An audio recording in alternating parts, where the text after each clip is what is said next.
Okay, so let's get to this legal argument. I find this legal argument to be quite interesting on its face, but as soon as you peel back the first layer, it is not quite so interesting. We are going to debunk this increasingly popular argument from legal scholars on the left and some who are ostensibly on the right, although they're really just in the never Trump camp. So are they really on the right? Who's to say? This argument that President Trump is disqualified from running for president in 2024 because of the 14th Amendment's disqualification clause. Essentially, the left doesn't even want to wait to see if President Trump is convicted. They don't even want him to be a felon. They just want to kick him out of the self-governance of our nation right now. So the Daily Beast, let's read this article from the Daily Beast, shall we?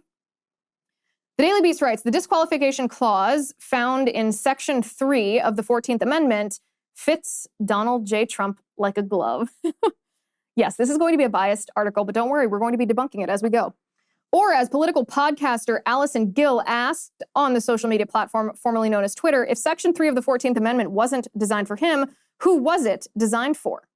It's actually a very astute question. And we're gonna pause right there in this article and say that the disqualification clause in the 14th Amendment was designed for traitors to the United States, like literal traitors to the United States. It was designed to prevent those who had defected to the Confederacy and fought against the Union during the Civil War from holding office in the United States of America after they had defected from the United States of America. So her rhetorical question, who was it designed for? Well, it was designed specifically for Confederates who had taken up arms against the United States of America.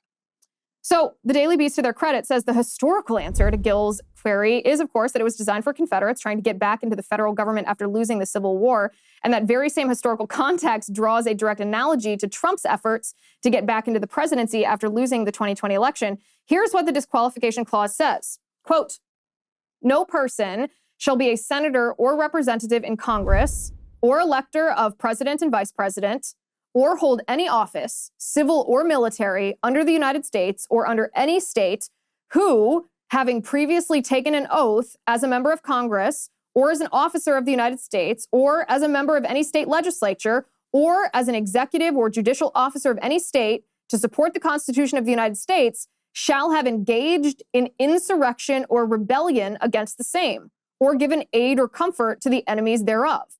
But Congress may, by a vote of 2/3 of each house, remove such disability, end quote. So what word is the left focusing on? Of course, the left is focusing on the word insurrection.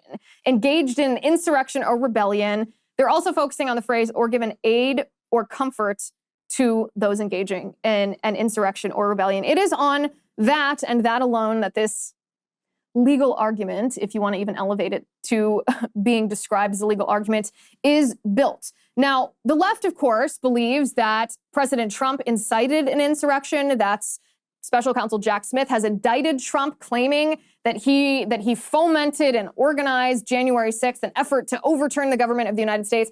We all know that that's not what happened. First of all, the ragtag bunch of people on January 6th, even those who committed deplorable acts or who committed violence or vandalism, they were not organized. This was not pre-planned. They had no specific leader.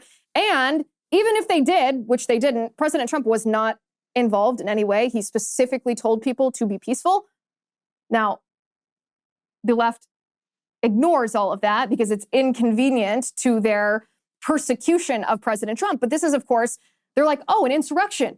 Oh, that happened on January 6th. And an insurrection, it's in the Constitution. This is our way to get President Trump out of the office. This is our way to never have to run against him again, to prevent him from ever launching a campaign for president.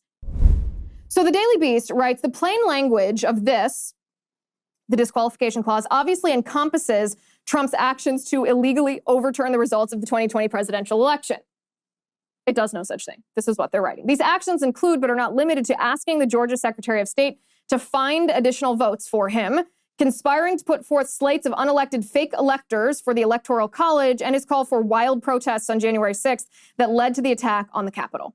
Now, we can debunk these things very quickly. When President Trump was talking to the Georgia Secretary of State, he didn't say create or create new votes. He didn't insinuate that there was anything fraudulent. What he was saying is that there were votes for him that were uncounted.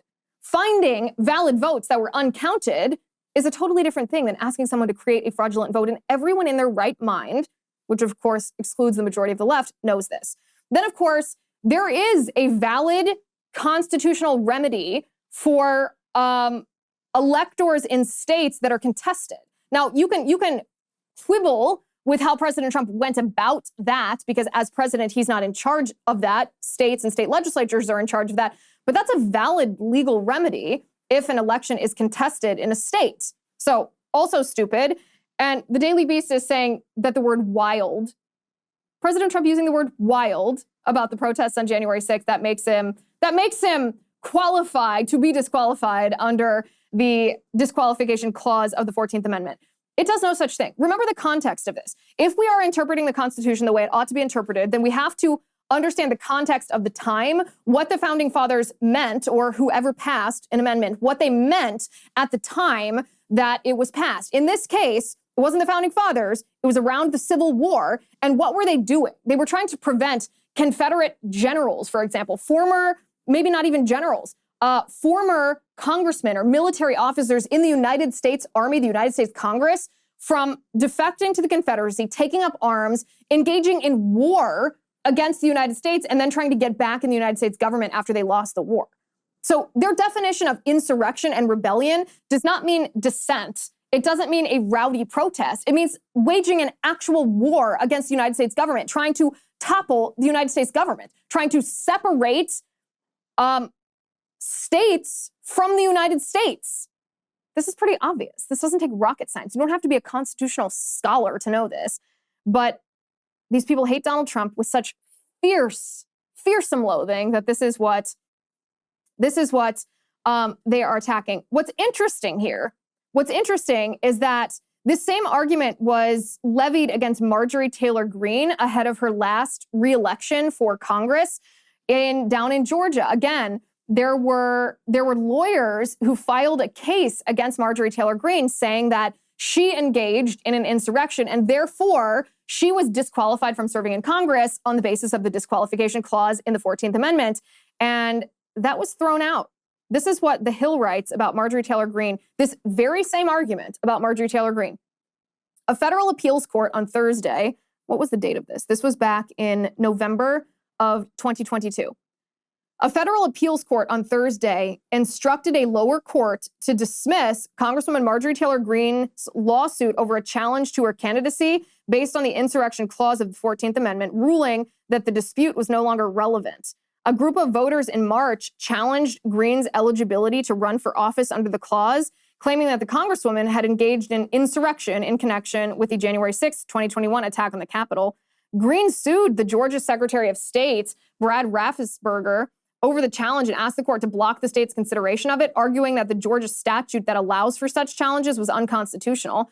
Hi guys, it's Liz Wheeler. Don't forget to watch my show, The Liz Wheeler Show, every night at 7 p.m. on the First TV. You can download the free First TV app, or you can visit thefirsttv.com/Liz and start watching today.